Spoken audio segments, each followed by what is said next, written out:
Enfin, on peut refaire les interviews, ça veut dire qu'il y a eu la victoire. Gros match aujourd'hui de notre équipe, une belle victoire à l'extérieur, 4-3. Pas facile le fin de match, puis l'ambiance chaude, mais le résultat est là.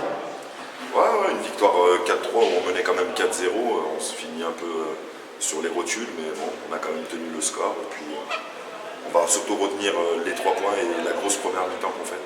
Ouais, super première mi-temps. Au bout de 20 minutes, il aurait pu y avoir 3-0, quoi. Ouais, donc, on regrettait presque. Bon, les 3-0 à la fin de la première mi-temps. 3-0 à la mi-temps, je pense que normalement dans ce match à la mi-temps on doit être à 4 ou 5 et au final on rentre à 3-0. Après voilà, je pense qu'on a manqué un peu d'intelligence dans la gestion du match sur cette deuxième mi-temps, mais voilà, on prend les 3 points, ça ne nous a pas souri plusieurs matchs. Aujourd'hui, je pense que la victoire est méritée, puis ça nous sourit au final. Voilà, on finit notre dernier match de l'année en championnat sur une victoire.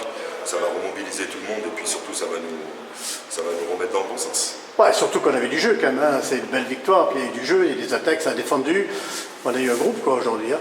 Ouais, je pense qu'on a répondu collectivement aux attentes, à ce qu'on a mis en place. Après, en plus, qui plus est à Ménival, qui est quand même une grosse équipe dans la poule. Donc voilà, c'est une très belle victoire, je pense qu'il va falloir s'appuyer dessus. Ah ouais, je pense qu'il va falloir garder ça dans la tête et puis reproduire ce genre d'exploit à l'avenir, parce que bon, la situation est quand même pas bien rose, malgré tout, mais on prend les 3 points comme tu dis, Samir, pas de soucis, puis on verra l'année prochaine. En attendant, la semaine prochaine, on a encore un match, hein, donc Coupe du Rhône, la semaine prochaine. Ouais, la semaine prochaine, Coupe du Rhône contre Bellecour-Perrache, un ancien club où j'ai entraîné d'ailleurs, donc ça fera plaisir de les voir. Et puis après, on part du principe avec Stéphane que la Coupe c'est pour les joueurs, donc voilà. On va pas en faire toute une histoire, on va préparer ce match afin de quand même essayer de le gagner, c'est le but, hein. Je fais du football pour gagner, mais voilà, la coupe c'est pour les joueurs, c'est pas notre cadre. Ouais, et puis cette année il faut se consacrer au championnat, on a du travail, on n'est pas bien classé, même loin de là, donc, et puis il y a beaucoup de descentes cette année, donc il va falloir préserver ça. Ouais, rester en D1, ça sera pas mal. Okay. Ouais, ça sera nos objectifs. Après, on attaque en plus très rapidement le championnat en 2022, puisque le 8 janvier, il y a déjà une journée de prévue.